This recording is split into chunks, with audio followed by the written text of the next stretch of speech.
Hey everyone, this is John Feneck with the Feneck Commodities Report, and in our series of interviews here with Don Durett, we're excited to bring in a new guest today from Cartier Resources, CEO Phillippe Cloutier. He'll be joining us in about 20 or 30 minutes. But first, Don and I wanted to go through some macro with you, and I wanted to just stress this again. We said this before, but we do not talk pre-interview about any of this, and we also don't, script any questions for the CEO. So we have a very, improvisational approach, if you will. And I think that's really different from a lot of the shows out there. So, Don, welcome back. Yeah, John, thanks for having me. I had a good time having dinner with you in Beaver Creek. Yeah, it was a great time. We'll get to Beaver Creek in a minute. That's for those of you that don't know, it's in Colorado. It's the largest junior mining conference in the U.S.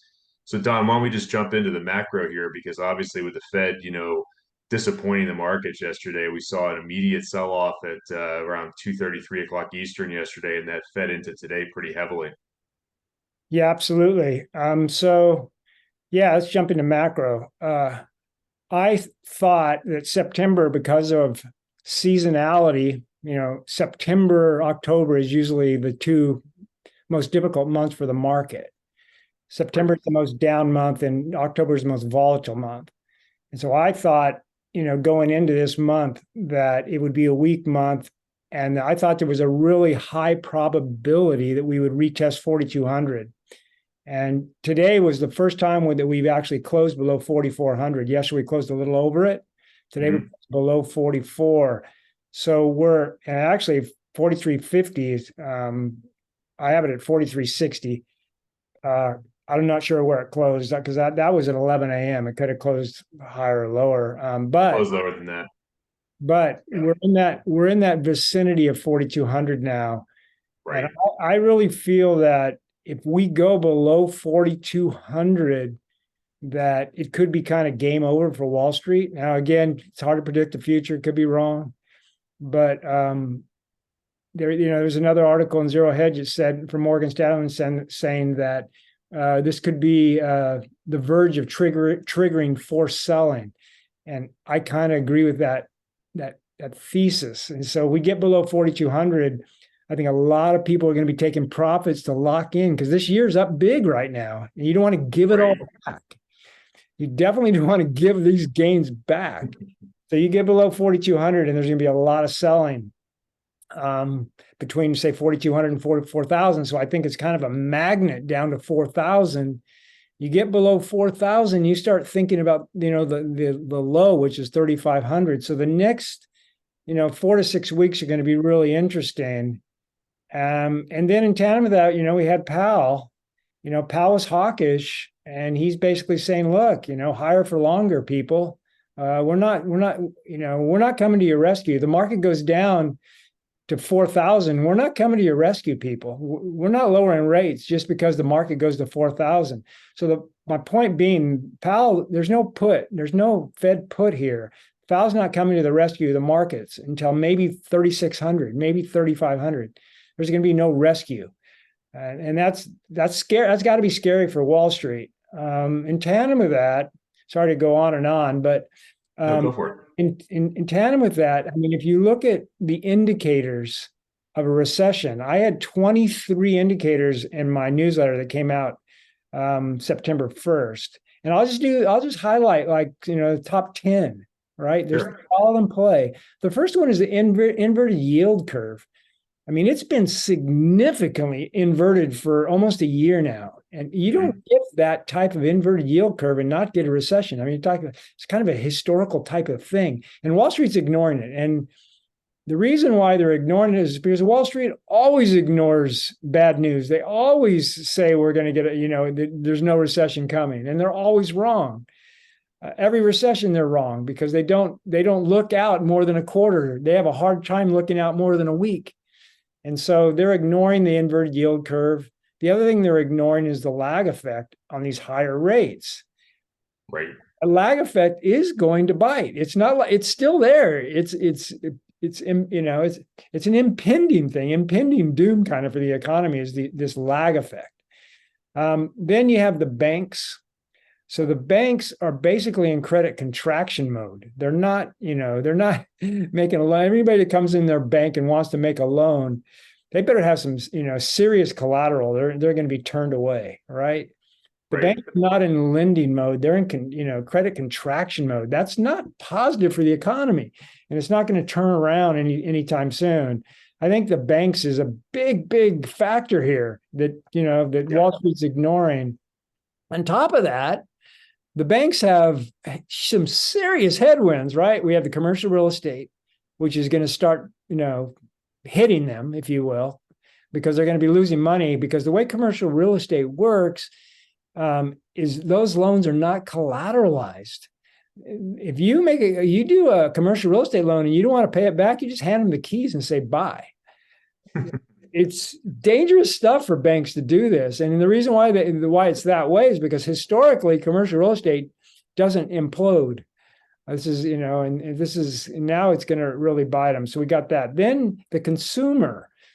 Wall Street says two things. They say one, they say that the consumer's strong, and that the jobs market is strong. Well, those are the last two things to fall before a recession. Those are not leading indicators. And on top of that, in order, the reason why the UAW wants a 21% raise is because that's how much spending power they've lost. That's not a raise. They just want to get back to even. They really like to do 25%, but they can't, because they do 25, they're going to tell them to pound sand. But they want, but the only people that the consumer, the only people that are keeping up with spending power are these unions that are able to get these immediate raises. But everybody else is getting hammered here. So discretionary spending is getting squeezed. And then on top of that, you have a couple other factors that are impacting the consumer. One, you have higher gasoline prices. Sure. That takes away from their discretionary spending. Plus the savings.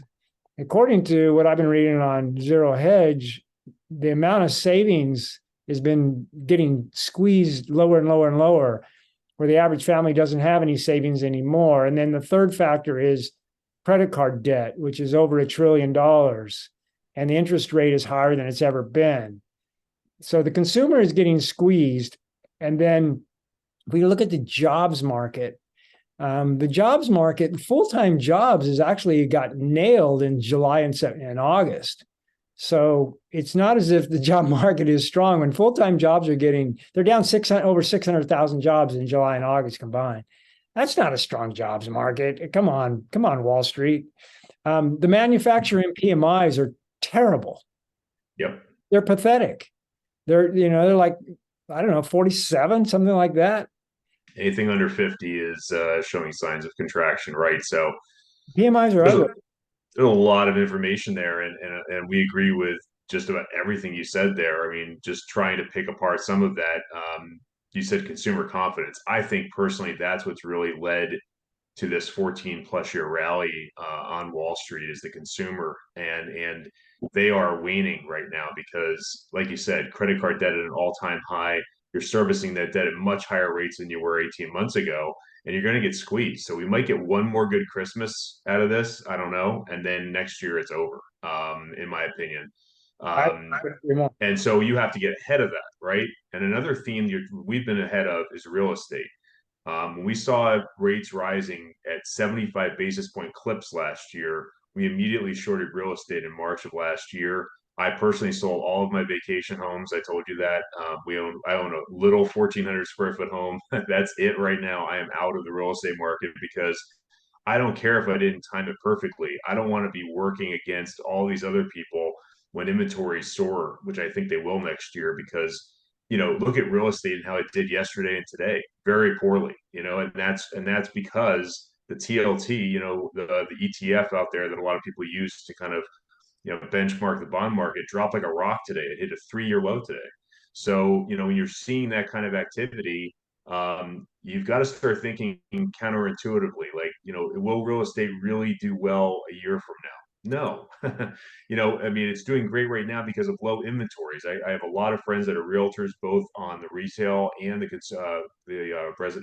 commercial side, and they're all concerned right now. I mean, because they think we've put a top in, right? So these are smart people that have every reason to say the opposite, right? They have every reason to say things are just great. Let's just keep rolling.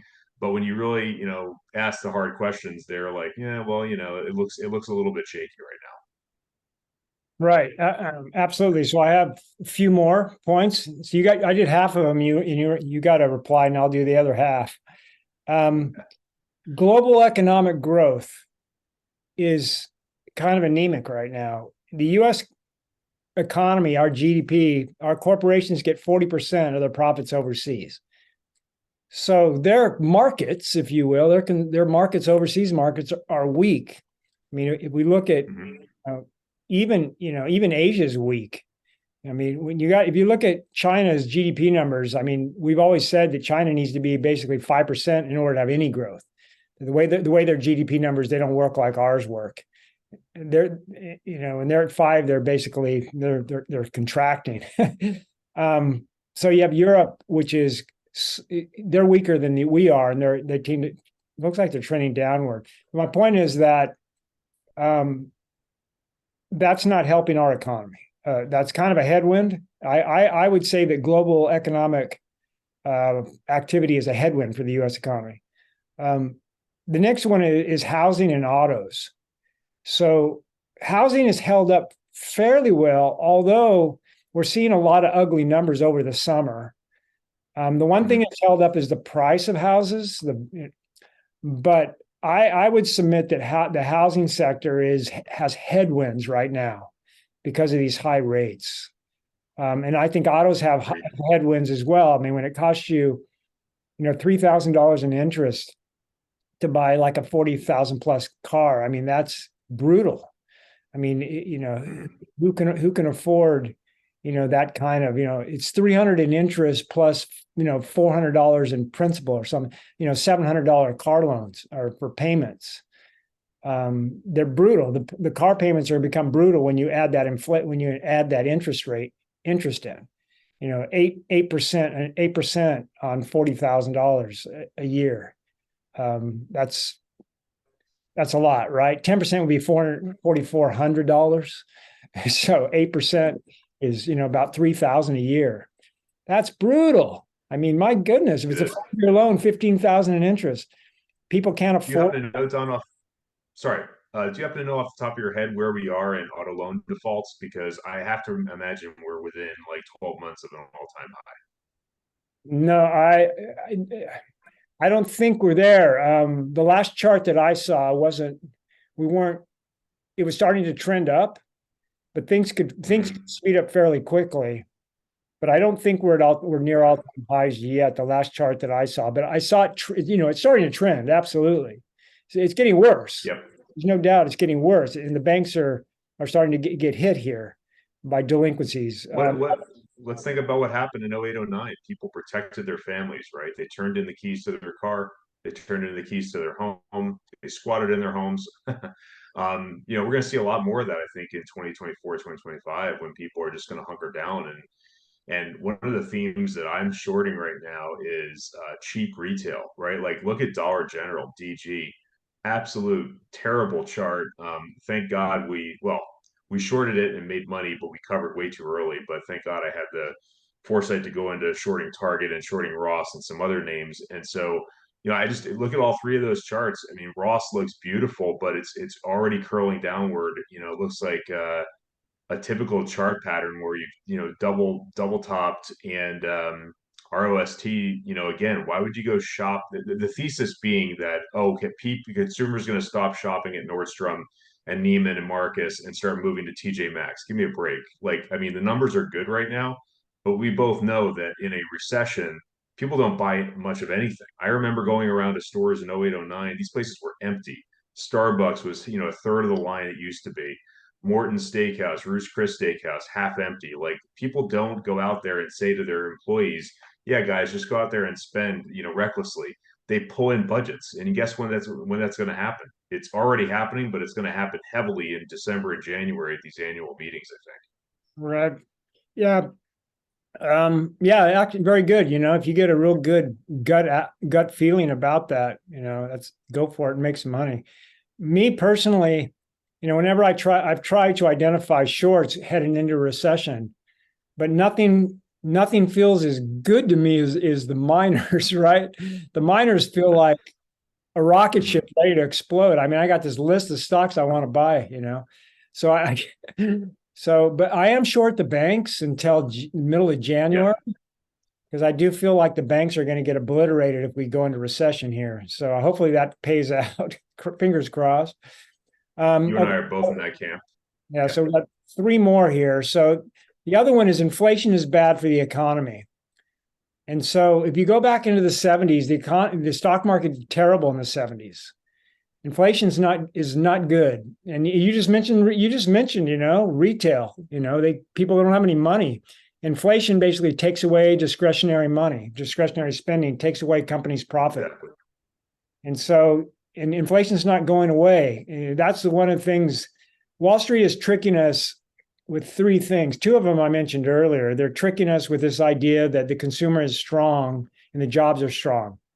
I submit it's not true. The other thing that they're tricking people with is that inflation is gone. It's done, right? And I submit that the only way that inflation is done is if it goes, I mean, if prices come back down, right? If they don't come back down and you didn't get increased spending power, the inflation is still biting you. You know what I mean? So if you didn't get a raise, your discretionary money is still squeezed. The inflation is still with you. It's still biting, biting, biting. You see what I mean? The only Yeah, even inflation doesn't go away. It takes a long time for inflation to go away. You got to get that spending power. that's that's the concern. I mean, that's the only thing I deviate with you on a little bit is yesterday Powell on September 20th was talking about inflation multiple times, and he was saying that he was kind of agreeing that inflation hadn't gone down as much as they would have liked. I mean, but based around three, and now their most recent CPI read is at 3.7, so it's headed in the wrong direction. So that's why the hawkish overtones yesterday, right? Because they want to see it at two, and people didn't believe that a year and a half ago. They didn't believe it 6 months ago. Now they're starting to think, well, maybe we've got another, quarter point hike coming in November, December. Now the numbers don't really show that pre-speech yesterday. I haven't had a chance to look at them today, but clearly the market is not liking the overtones. And we were both in the camp. Probably, I read your stuff regularly. I know I was out there in May saying that this tech AI thing is great for now, but it has legs, but don't expect all-time highs in the market. That's not going to happen. And I've really held the line there. And we haven't seen new highs, right? And that's Right. very bullish Yeah, for we're metals and miners because if we did make new time all-time highs, that would be very bearish, I think. I mean, honestly, I really think that it would have been this euphoric market that neither of us could really figure out. But technicals matter. And you saw that Nasdaq couldn't break out close, but couldn't. S&P couldn't do it. None of the four major indices could do it in the U.S. I didn't think they would at all. I had very little chance it was going to happen. So back to the Fed and their inflation targets and what they're expecting. My thought all along is that this is not about inflation. What the Fed is fighting is not inflation. When they say they want to get to 2%, it's not about inflation per se. It's about them getting their tools back, is my feeling. Is that Okay. their number one priority, in my opinion, is not allowing the economy to melt down. Because if the economy melts down, then you might not be able to restart it for 10 years. In my opinion, that's their fear. I mean, if you go back and look at 2009, 2008 and 9, the Fed was just totally paranoid about a meltdown. And that paranoia hasn't really, been voiced, in the public media or whatever. But I really feel that their number one priority is to basically manage the economy.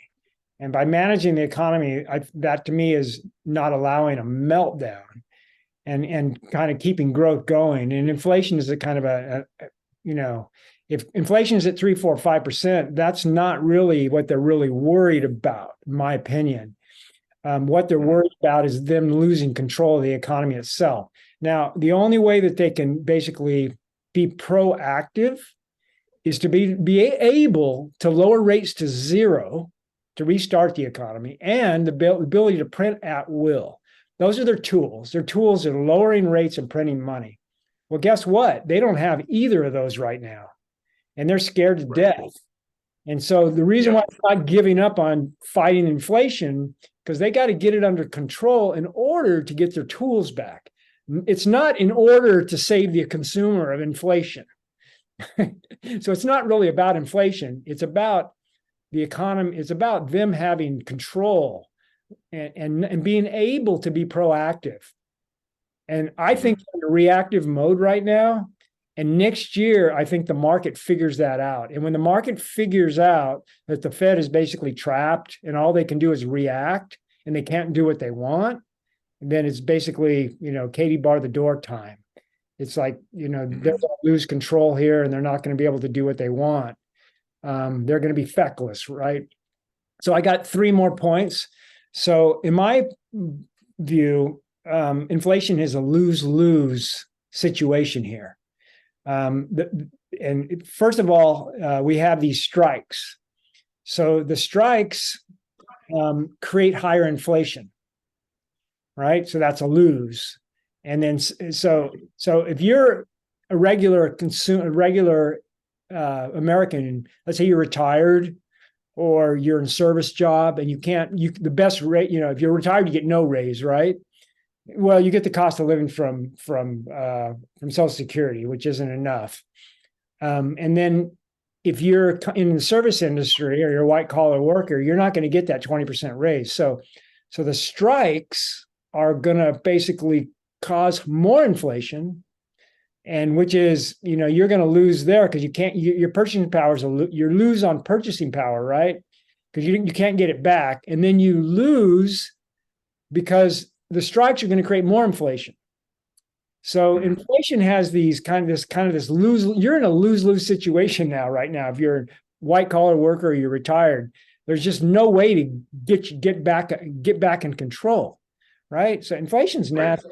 It's not as if they talk about Wall Street talks about inflation going away or inflation's under control.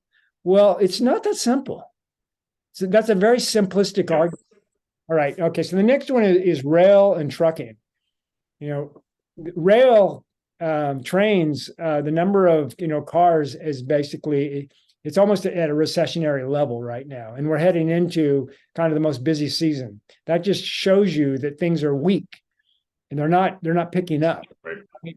And then trucking, we on Twitter I've heard quite a bit about truckers cannot fill up their trucks and they're taking discounts. It's not. It almost feels like a recession to them right now. And then, Mhm. the last point for me is actually the stock market itself. So the stock market itself is actually, I think, kind of a harbinger of bad things to come because it's overvalued. If you look at the earnings Mhm. of the S&P, it's at historical levels and it can't maintain this. So the stock market is kind of has rose-colored glasses on here and thinks everything's fine.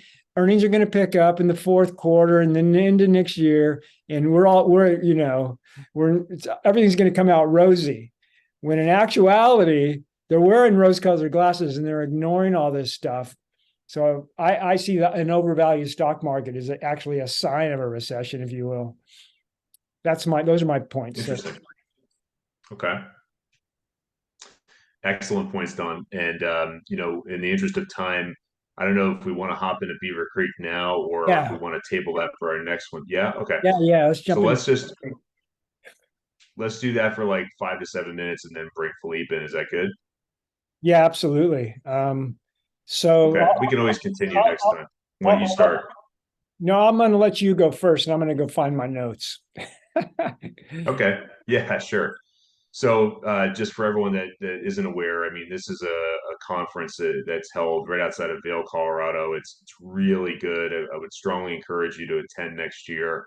The cost is nothing compared to the information you get out of this from CEOs like Philippe that we're about to talk to, because you really get a much clearer picture of where the company is positioned, right? We always talk to clients about the need to revisit your thesis, right? And if you don't do that, you're just left holding the bag sometimes in some of these stocks that just aren't getting it done at the drill bit, and they're continuing to dilute shareholders, right? So you have to do these check-ins. I would argue quarterly with companies to understand what you own and if you want to make adjustments. So we saw 22 different companies there. Don, you probably saw more. I had to see about another dozen in Denver Gold. So all in all, I saw 34 CEOs plus whoever reached out to me in the hallways and over cocktails. And so it was a little bit nuts, but always a really good time. I think, our focus today should probably be gold and silver. Philippe is obviously a gold company in Canada. But some of the better stories that I heard there, we had dinner with Aftermath Silver, as you know, Don, and they are just a misunderstood story. It's interesting how some of these Peruvian juniors got smoked on the way down, and now Castillo has been in jail for months, and you've got a change in power, and they haven't really responded much to the upside. But Castillo is what brought a lot of that selling on, in my opinion. So, we're looking at that stock and saying, man, this thing has huge leverage to the price of silver. They've got two projects. They sold their third, not too long ago. And so they're really focused on two projects that have just a lot of ounces in the ground and solid management. So, that was one that stuck out to me that it really, when you look at the 3-year chart, has huge leverage to the price of silver. So if anyone's listening to this and believing that 25 to $26 price is going to get taken out, which Don and I both believe it will, you want to own things that are going to do well when that happens. And not all silver stocks respond the same because some of them are hedging forward production, right? So I don't want to speak for you, Don, but I personally like to invest in companies that are not hedging. So I get that full move when the price of the metal moves. Another name that stuck out as a turnaround story in silver to me was Silver X. I know we disagree about this, Don, but I spent about a half hour with Jose, and then another 20, 30 minutes on a different day there. And they're really reducing headcount. They've, acknowledged that they've had to make a few adjustments, but the bottom line is they had to do this with what was happening in Peru. Again, another Peru story, but they're taking headcount down. I don't want to misquote this, but quite a bit, like over 50%. And they announced on September 19 they're going back into production immediately. So this isn't something you have to wait for weeks or months. I mean, the worst I think is really behind them in the share price, and we ended up buying a little bit of that today at the daily low. Yeah, one comment on Silver X. As long as they can break even or generate free cash flow in Q4, say at $23 silver. So if their AISC is at $20 or less in Q4, then I think they're back on the train tracks and everything's great. Okay. But I do think they're going to be fine. I'm just saying if that happens, they're fine. That everything's I'm back in very confident land. But if they come in with an AISC of $20, 21, and they're still losing money, and let's say silver doesn't do anything in Q4, that'll make me a little nervous. But the risk level now, it's a 25 bagger or higher. Silver X has huge leverage. They survive. I really like Jose a lot. I talked to him there as well. Me too. I consider Jose a friend of mine, right? So as long as they get back on the train track and start making money, they got some huge leverage. I like the property. So some names. Wow, there was so many 10 plus baggers there, 10, 20s, 30s. It was actually mind-boggling me. I mean, I'm going to name some names here, that ones that were kind of really exciting. I've actually told people, Okay.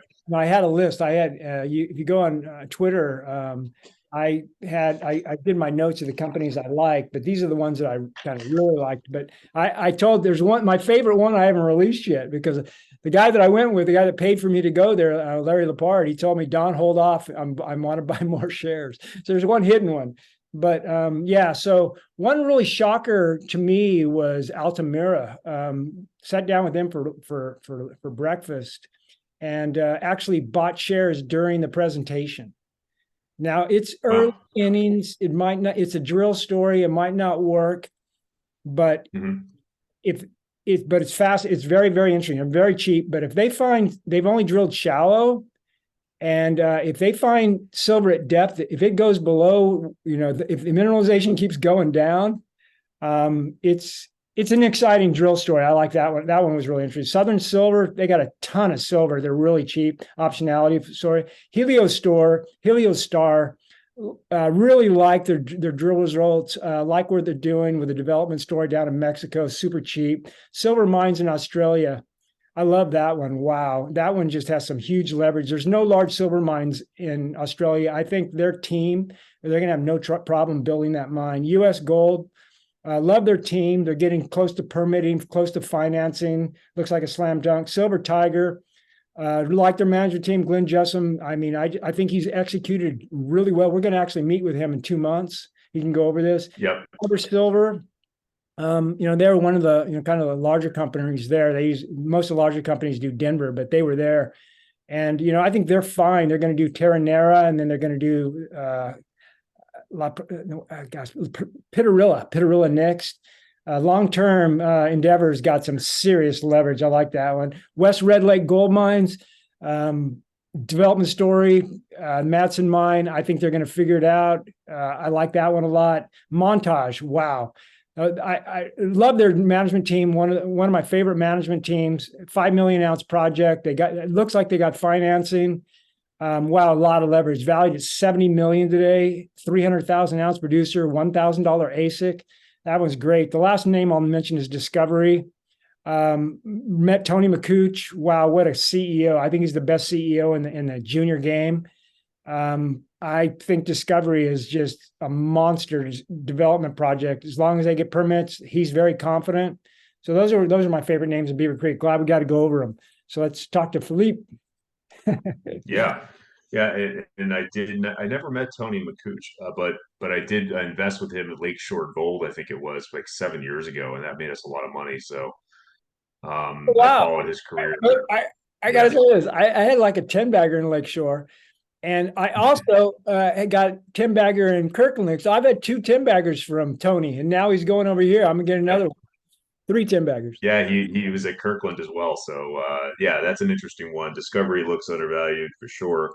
Um, yeah, and just in wrapping up there, just a couple of your comments on your comments. I mean, U.S. Gold is something that we've owned for quite a while. We just added to it again this week.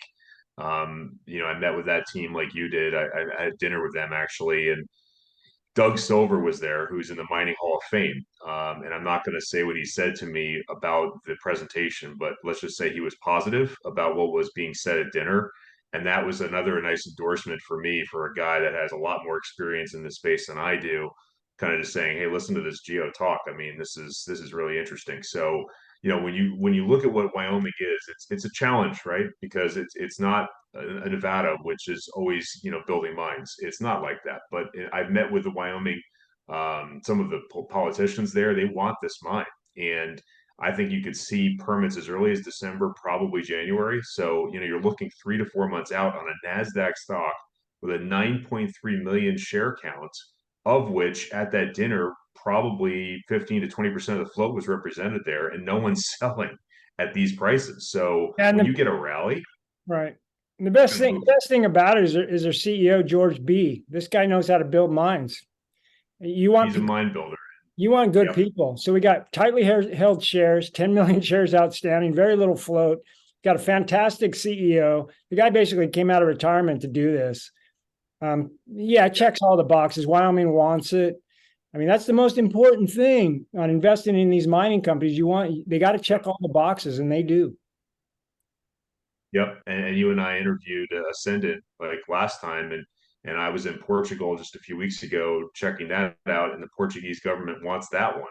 And Yep. there's no First Nations overhang. There's nothing there. I mean, that's the kind of stuff that you and I have, we constantly learn in this, don't we? We're Yep. trying to just narrow our focus and say, okay, this sounds great, but it's got hair on it. Everything has hair on it in mining, but you want to try to find companies that have, a path to success. And with that, I wanted to introduce Philippe because this is something that I think is a really interesting story. investors need to understand a bit better. And welcome, Philippe. Thanks for joining us. Hello, guys. Hey, It Philippe, was interesting to listen to you guys talk about the macro. do we get it all right? Well, we're in the mining community here in northern Quebec and Val d'Or. So these are high-paying jobs. Everybody's working. If the workers that step by to do mill maintenance and stuff like that generally stay in hotel rooms, and they'll note that a lot of restaurants are closed because the restaurant owners get their workers poached to go work at the mine site. So we don't, you're talking about discretionary income. There's a lot of it here. So we live in a sort of a bubble because there's mines being built and there's a lot of high paying jobs. So we're kind of shielded from what I was hearing you guys talk about. But at the same time, I understand that lack of discretionary income for the average retail investor out there prevents him from naturally turning towards what is considered speculative investing in the junior mining space. But that in turn provides an opportunity for us to get a lot of the work that we would like to get done, but we never really get around to it because there's a bull market. People want to see us drill. We could now sit there or in our offices and paper engineer our plays, right? So that's what we're doing, and we're actually creating the opportunity for the next move on Cartier. That's great. Hey, Philippe, could you give us maybe a 10-minute overview of the story? Yeah, without any graphical support, although I could flip them onto the screen. Just to give your audience an idea, we started out as a prospecting company, and by 2012, we realized the market, the economic landscape was changing. So we went out and shopped for projects that had historical deposits on them. We got really lucky. We got a past producing mine from a bankruptcy sale. The thing had shut down in 1997 when the price of gold was, $400 Canadian or 250 US. So it wasn't for lack of ore, obviously, because since then we've attracted the sponsorship of Agnico Eagle. That brought us a lot of cash in the market. We drilled nonstop from 2017 right up to 2021, 22. We produced 4 resource estimates. We tipped that north of 2.3 million ounces. We recently filed a PEA. And in the midst of all that, in our first pass seeking to M&A, we were told, why don't you merge or acquire the surrounding O3 mining ground? Because it's obvious that your system is going to keep growing laterally east and west and at depth, which we did last year. So last year, in the middle of a brewing economic storm, we acquired the 40-kilometer stretch of the Cadillac Fault that is on either side of our core past producing mine. We delivered a 4th resource estimate. Agnico topped up its interest in us. We delivered our preliminary economic assessment, and we launched a 25,000 meter diamond drill program that had the objective of bringing us up in the 3 million ounce range. And just recently, while we were doing that, we had planned a full regional program on the new ground that we had acquired. So we have been working very, very hard. I admit that disappointment is the market, nobody's paying attention. But the takeaway from all of that is we have never been as ready to seize an opportunity, and the great thing about us is we still have about $3 million cash in the bank. So there's no worries about us disappearing. With O3 Mining, Agnico Eagle, and the Quebec Sovereign Funds, we're tipping near 40% ownership. So that's a protective moat against an opportunistic bid. Excuse me, Philippe, who has the 40%? Agnico has 15.5. All right. O3 has 14.3 or 5. Okay. The Quebec sovereign funds plus the board have another 6 or 7%. So that's above the 33.3, Yep. required to protect your company. Yeah, you said 40. So well, 37 is tipping towards 40% there, Don. Okay, 37. All right. All right. So 30, Yep. I gotcha. Excellent, excellent. Sorry to interrupt, but I And just what, want Philippe, Not a problem. while we're So on, we have yeah, very good, strong shareholders, and the key point about that solid ownership was that protective moat against, what usually happens in moments like this. A company that has generated a lot of value usually gets taken out on the cheap because, well, it's vulnerable, right? right. But not only do we have a strong treasury, but we have that key ownership that's not gonna, get it robbed under their noses. And the fact that we acquire that additional ground east and west of Chimo provides us with a tremendous blue sky upside.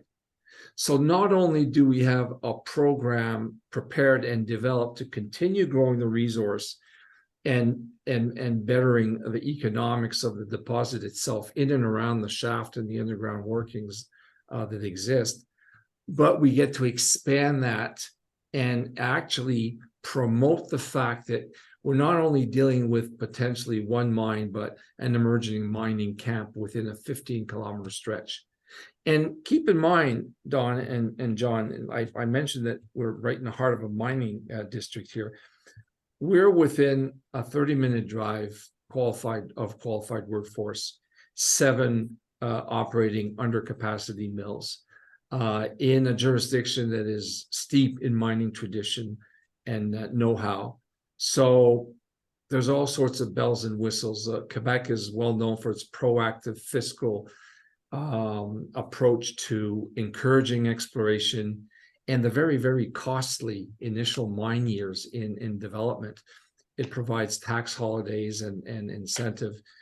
And I'm pretty sure the power grid that exists in and around Quebec. So we have access to cheap hydroelectric power as well. These are all items or criteria that really favor fast tracking and developing of projects that are in and around the Val d'Or or Rouen camp. Excellent. That's my 10-minute overview. Thanks, Philippe. So could you talk a little bit about the acquisition last year? You said 40 kilometers from O3. Yeah.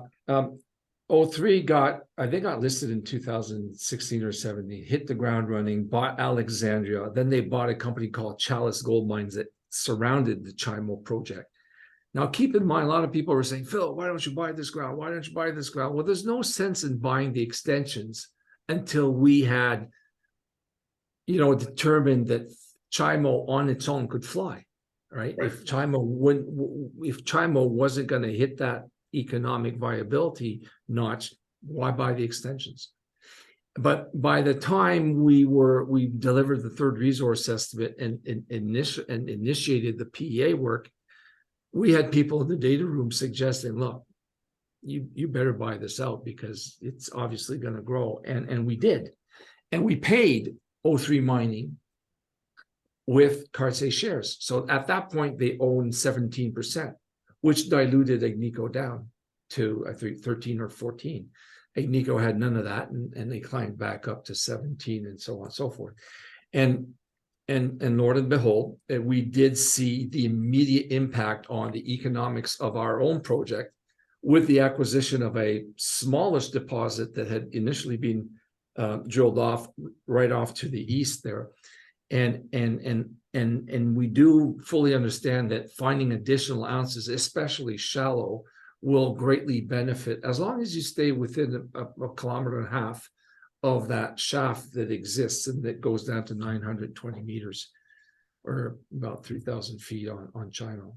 So, I mean, the acquisition itself went unnoticed because it dragged on and on from December 2021 to April 2022.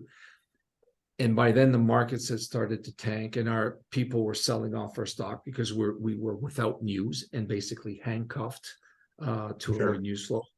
And then it took about a month for Agnico to get the paperwork and top off their percentage.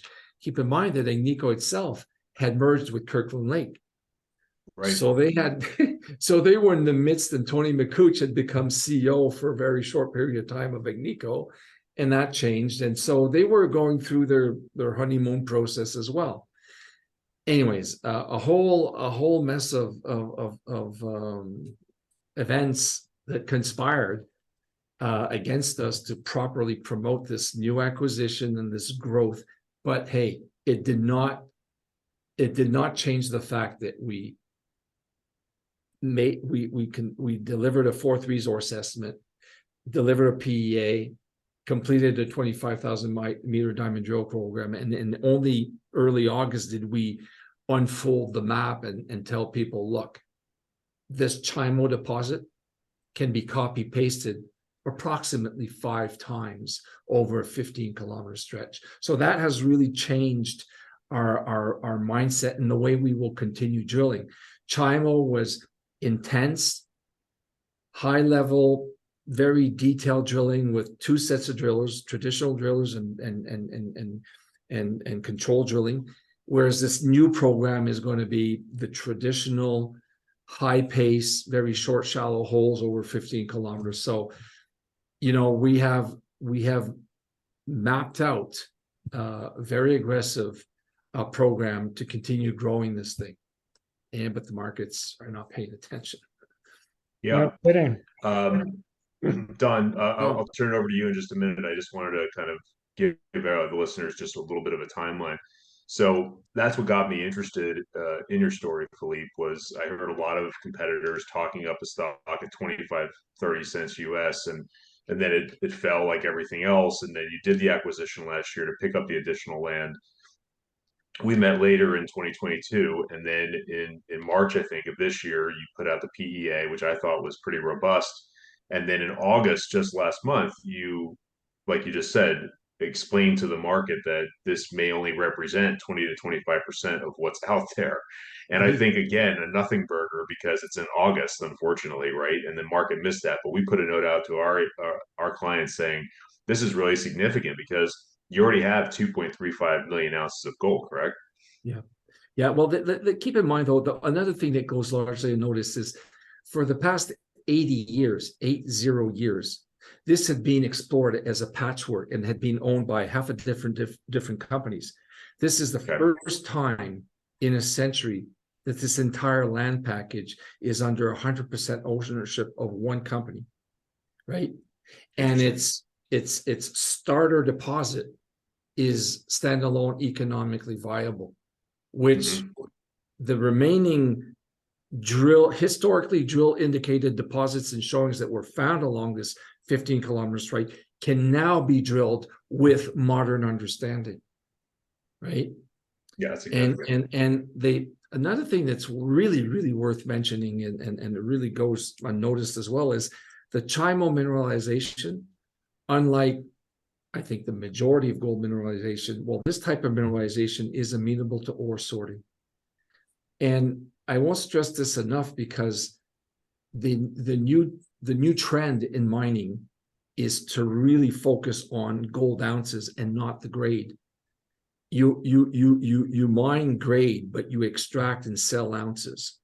And at Chimo, the contrast in mineralogical presence for the gold makes it that the mineralization, when it is passed through these ore sorters, can eliminate 50% of the rock mass, therefore avoiding 50% of the energy required to mill, process, transport this waste.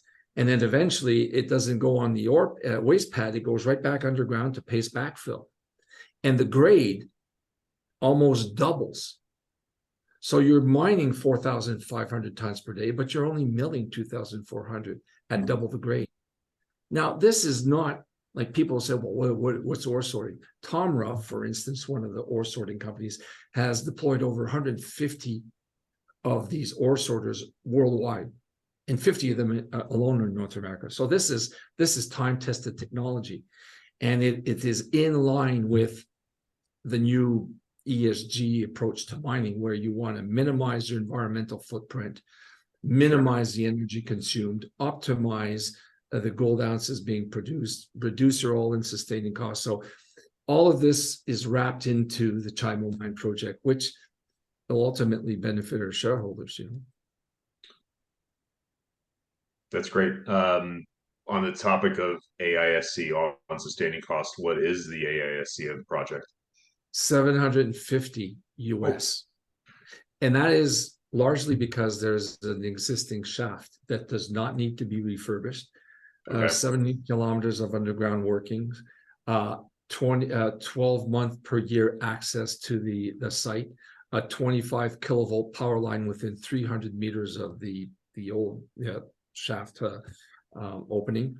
You know, if you want to resink a 1,000-meter shaft, you're looking at what, 50,000 or you know, per meter. So you're looking at over 150 meters, $150 million just to sink a new shaft. Right. And there's not many shaft sinkers around. Now, a lot of people say, oh, this is underground. Well, keep in mind that open pits, well, they don't get the environmental check marks that underground mining does. You know, the carbon footprint of an underground mining gold mine in Quebec, plugged into the power grid, it gets a lot of brownie points when it meets for government permitting and local, you know, local town hall meetings. So we're really proud of that, and that's something we're going to try to showcase more and more.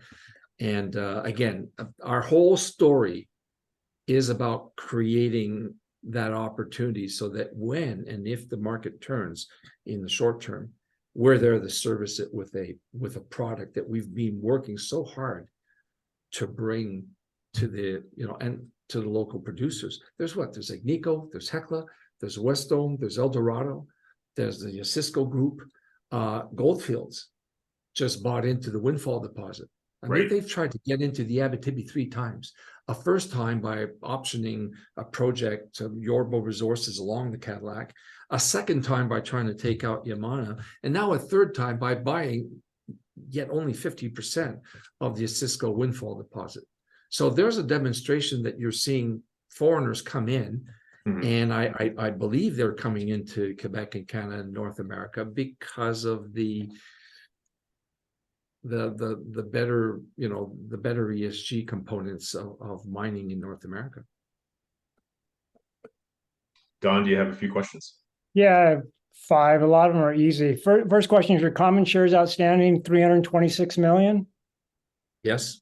Okay, excellent. Like I mentioned, about 150 million of that almost held by, you know, and strong groups. So Aisc Resource, 2.3 million ounces at 3 grams per ton. Is that correct? Yep. So yep. What's the head grade of the? This is going to be an underground mine, correct? What's the head grade going to be? About 2.7, 2.8. Wow! And the sorted grade is going to be about 5.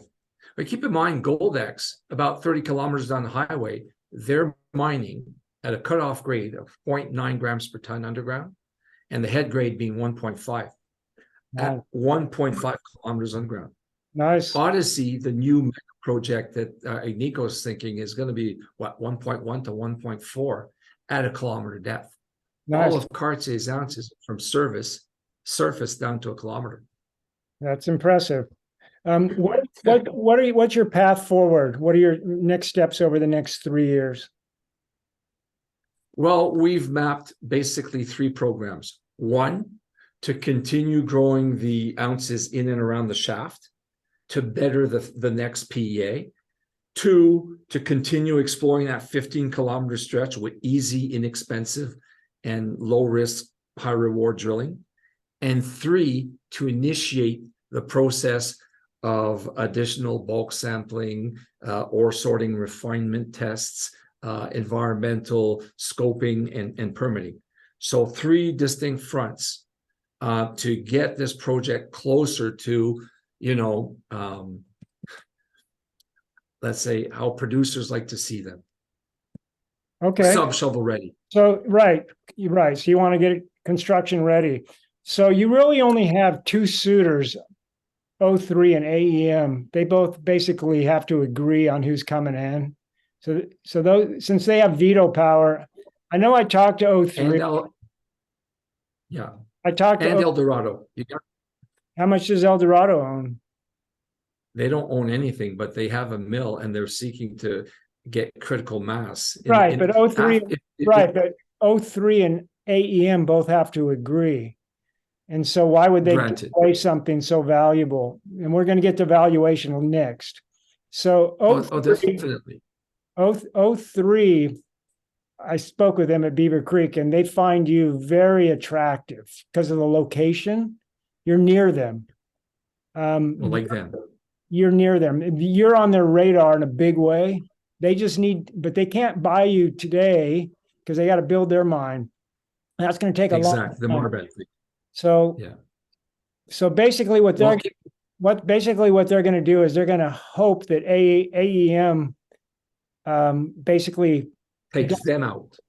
Well, no, AEM doesn't want your mine, but they don't let anybody else come in and get it. So O3 basically, somebody comes in and says, "Okay, we want to buy them," and O3 is going to go, "No, no, no, no, no," and they, get AEM to agree.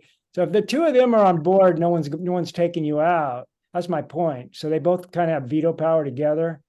So now, but O3, I don't think they're going to be ready to buy you for probably 3 years. Now you basically have 3 years to de-risk this thing.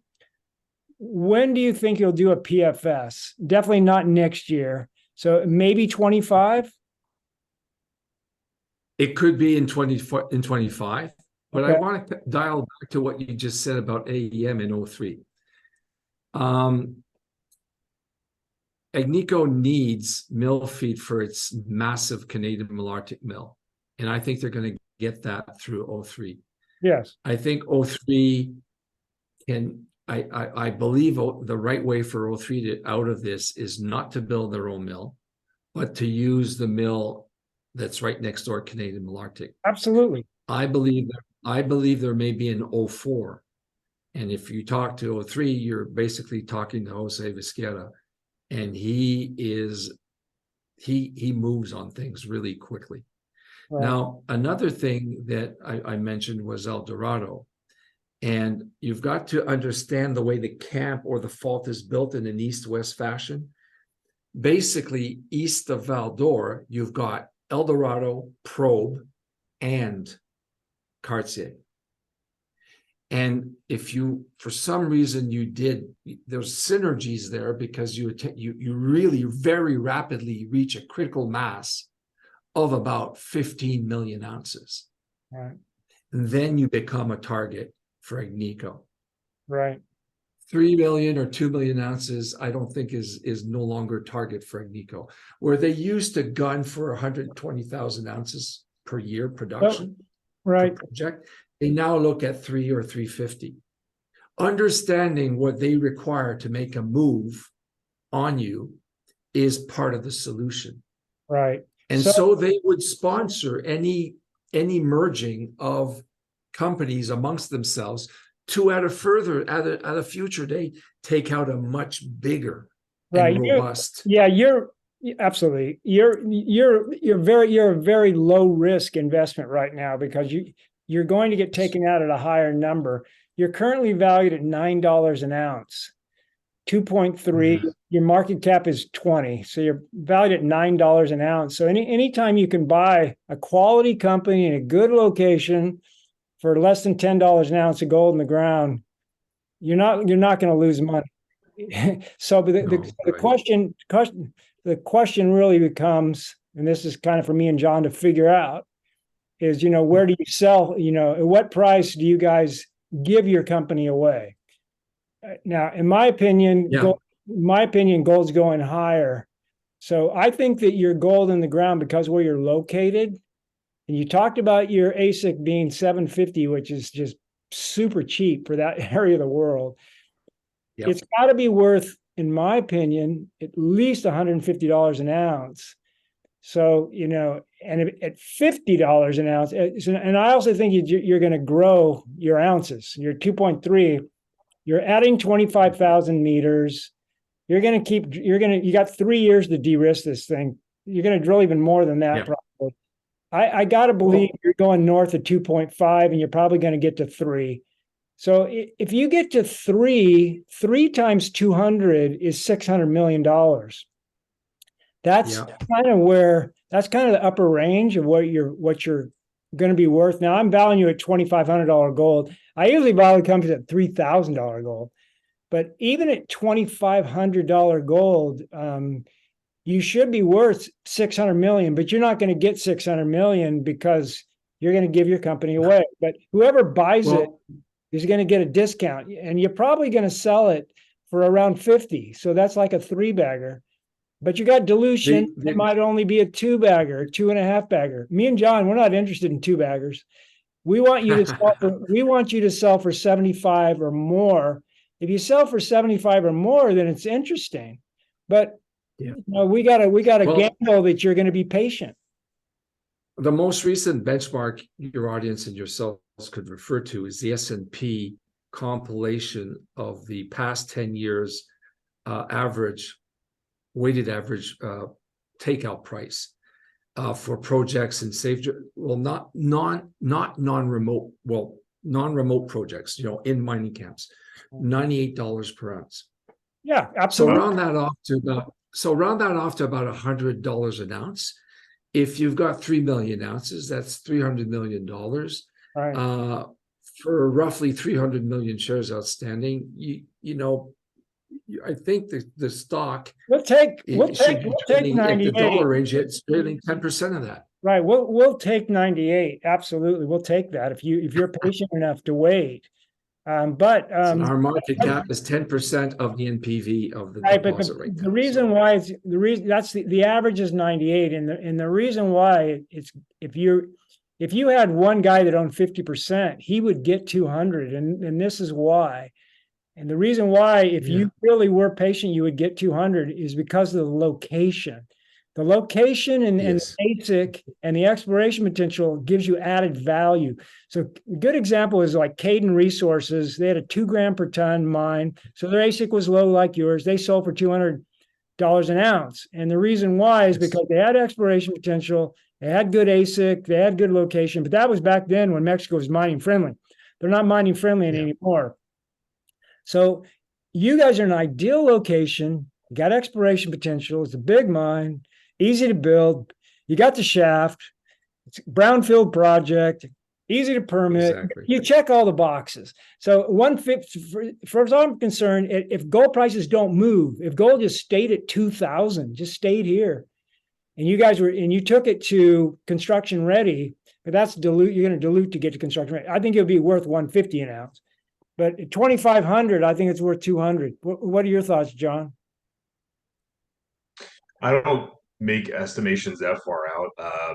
I know you do, Don, but for me, I mean, I just think I'm of the belief that you're going to make an all-time high in gold next year. And when you look at low AISC projects like this, people are going to start looking at these margins and say, "Oh my gosh, this is a real business." I mean.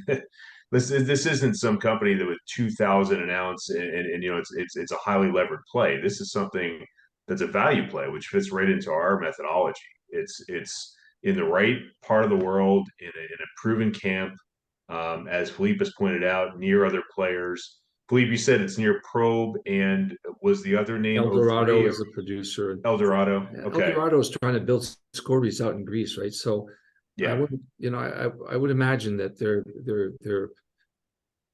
probably looking to consolidate, maybe to sell at a premium some of their North American assets. But gentlemen, I'm a comfortable and happy CEO, even though our share price is down, because we've got cash in the bank, we've got a tremendous asset in a safe jurisdiction, and it keeps growing. So I know a lot of other people that are in a way worse place than I am. Right.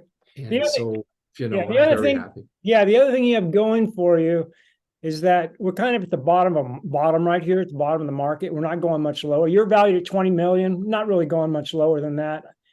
I think it's a pretty safe buy here. But once the M&A kicks in, so once we get to, John says he's thinking an all-time high next year. So once we get to 2100, the M&A is going to kick in, right? And so the M&A, Right. the M&A is going to give you comparables. And so your valuation, you will jump to 80 million fairly quickly. And then once you're at 80, then It's it's a different game. a whole different game. Then you start looking like the valuations, the 200 million, the 300 million valuations start to come into view. But yeah, I mean, I see you, going up to, doubling to 40, doubling to 80 fairly quickly once the M&A kicks in and you start seeing these comparables, which is definitely going to happen. Yep. And I look at the Yeah. stock every week, and I know, Don, you had said in our last interview you were thinking about putting a position on about 10 names later this year, and this was one of them. Just so you know, I mean, 5 cents US is held very, very well. Like, I mean, there's just no sellers under five. So, I mean, we're out there, between 5 and 6 pretty much every day, just trying to get cheap shares. And I think it's just a tremendous buy at this point. Yeah, Thank you for your confidence, Spiel. yeah, for me, what would really make it really juicy, if you will. I mean, I see it as a 3 to 5 bagger. What would make it really juicy is this trend that you're adding to. You get to hit a discovery hole, and a discovery hole that points to another 1,000,000 ounces, and this thing's it's really going to be a rocket. Then you're going to get your 5 bagger all day long. So that's why it's intriguing. Yeah. You got a lot of drill targets there, that new property. So yeah, it's on my list. I hope to acquire it during this downturn. I got quite a few names on my list now because there's so many cheap stocks.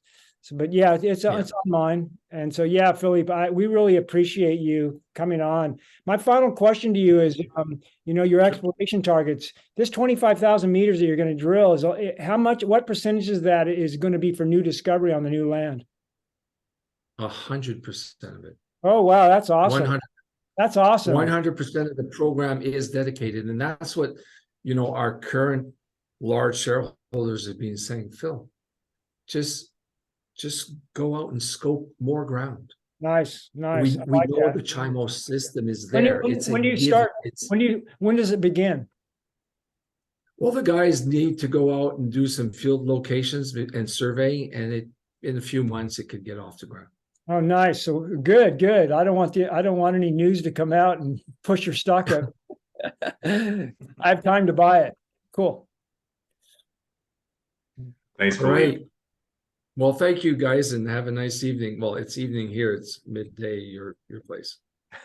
I can't believe your value 20 million. It's just $9 an ounce in a good location. It's just stupid cheap, silly cheap. Well, there's a lot of stupid cheap stories out there, as you pointed out earlier in your talk, and in fact, that is basically the value proposition or the investment opportunity in a lot of these stocks.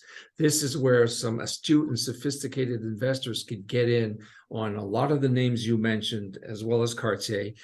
And if they're patient enough, maybe over the next 6 months to 8 months, if you're right about the economy and the price of the metals going up, these guys will make a 3, 5, or 7 bagger like this. Right. So, yep. Thanks for your time today. Thank you, guys. Thanks, Philippe. Bye now. Bye. Don, do you want to recap here like we did last time? Just talk a Yeah, little bit about the story. yeah, absolutely. Let's do the recap. So, it's almost too juicy to turn down at this valuation, $20 million. I just don't see how we don't get a 3-bagger out of this. It's not, it's not super juicy for me. I don't, drill stories are really hard to get my attention. Altamira got it, of course, but I like companies that, I'm excited about their drilling, their drill results, but it's hard to find big deposits. It's not easy. He's going to spend a lot of money on these 25,000 meters. And if he doesn't find anything, that's going to kind of impact his stock price. And so that's the downer. You're still going to get your 3-bagger because over time, because this thing's going to get acquired at $100 million or more. But in the near term, until he actually gets that second discovery. So this is kind of a high risk drill story, somewhat lottery pick, not really lottery pick, but for that next discovery. But if they find another, he actually thinks that they're going to find a couple more based on the geology, based on the strike. It's got a 40-kilometer strike, which is that's a lot. So if he finds one more 1.5 million ounce deposit, this thing could, we're talking 10 bagger, right? So that makes it really interesting. I'm probably gonna buy it. It's on my list. It has enough intrigue for me, but I'm not, super excited about it like Ascendant. I'm much more excited about Ascendant, for instance, than I am for this. Interesting. Okay. No I thoughts. think um, I don't think it's a high risk drill play. All drill plays are high risk, but I mean, when you look at the myriad of stories out there that are trading at ridiculous valuations right now, this one is in the right jurisdiction. It's got a 15.5% ownership by Agnico, which is a major player. Philippe, which he didn't mention, has very close ties to Agnico, and he's been in the business 30 years. So the way I see this playing out is one, they, like you said, drill and hit something, Agnico becomes more interested and makes an offer. Or B, he was kind of alluding to, hey, we're near probe, we're near this guy, we're near that guy. Maybe we kind of, I don't know, I kind of got out of that they may merge something together, possibly, and then basically look that much more attractive to an Agnico. Because remember, he was saying that they used to play in that 100 to 150,000 ounces a year range, and now they're looking for 300 a year, to get their interest level up. So, maybe that's the play. I don't know, but like you said, it's probably a Yeah. couple years out. Either way, it's super cheap here. Right. Now, I don't think it's high risk for a three bagger. I think the risk reward for a three bagger is solid. But for me, I have 5 and 10 baggers all over the place. So the risk for me is, do I get a 5 bagger? That's the risk. I see. Not for a 3 bagger. You're going to get I think we'll get a 3 bagger all day long out of this guy. Do we get a 5 or a 10? I think there's a good chance we get a 5 or a 10 if they find more gold. If they don't, then they might. Go ahead. Yeah, I rarely say this, but like when you look at the 3-year chart, not the 5 or 10-year, it was over 30 cents US then. So I mean, at 5 cents, a 5 bagger gets it back to where it was. I mean, it's not, that's not out of the question at all, because they've just grown so much and done so many accretive things, I think, since then. Yeah. Because as you said, Yeah. Agnico is saying drill, drill, drill, right? So Right. now they've drilled all this out, and now they're just they've actually paused. If you look at their news flow over the last few months, I think Philippe did a really good job of conserving resources here. He said 3 times he's got a $3 million cash balance, Right. and I think he wouldn't even have that, and he'd be raising money if he wasn't prudent. So Right. right now, drilling is not getting rewarded. Wouldn't you agree? I mean, you're seeing some great results, and the market shrugs it off. Right. So yeah, just 2 things. One, he wants to de-risk this thing all the way to construction ready, which is going to do shared dilution. So we know we're going to get diluted. So now I can't think of my second point. So that adds. I was thinking of what's what. Oh, now I remember. What adds risk is the shared dilution, and the second one is if they sell early. So if they sell early, you might only get a 3 bagger. So between the 2 of those things, I still think we get our 3 bagger, but if those two things could limit your upside. But I see where you're going with this. With the chart looks fantastic. We should get a 5 bagger out of this thing if it just goes back to where it was. I do think that the Canadian stocks are going to go nuts, and the quality ones are going to go nuts. So this stock, if it gets on investors' radar, and I think the key here is they're going to have to hit some good holes. But if it gets on investors' radar, it could really fly. I remember some of these stocks, a 3 million ounce project with a good AISC. I mean, these stocks can get north of 500 million. And this thing's at 20. So I mean, it could go nuts if it gets on everybody's radar and people start buying this thing. That's all it takes. We definitely could see some really crazy price action in these cheap, good location stocks. They couldn't be in a better location. this might be the best location stock, bar none. Really, I mean, could you think of a better one in Quebec in a mining district? There isn't really. Quebec is super hot right now, and Yeah, just proven, right? This isn't like I can't think of a better one. that I yeah. really can't think of a better one, other than maybe Western Australia. But Mhm. I would prefer Quebec. But number one, Mhm. Newfoundland's not bad. Yep. Ontario is not bad, but yeah. Hey, Yeah. No, I think it's very cheap, and I appreciate all the intelligent, questions, Don, as always. So we're doing our next one in October. I think on October 26th right now is when it's slated, and we're gonna have I think we're gonna have Aftermath on that day right. to talk a little bit more about their projects. So until then, I really hope you have a great few weeks, and I hope your thesis is correct for the broad market, I, because I think that's going to generate that kind of sector rotation, right, towards something with value. Because we've seen it's not just tech that's led; it's growth in general, right? You look at growthy stocks; they've killed value stocks over the last 1, 3, 5 years. So now you have to look at it and say, there is going to be a shift from growth to value, and what better value than names like Agnico, Newmont, et cetera. right. Yeah, I look forward to a month from now to see what the macro is doing. It's going to be really interesting the next 4 weeks. So Yeah. Thanks again, Don. thank you. You have a good one. Thanks everyone for listening, and we appreciate it. And as always, any questions, we'll have some contact information here. You see Don is the founder of Gold Stock Data. He can be reached through Twitter as well. And my contact info will be at the very last slide here. So thanks everyone. All right. Thank you, guys.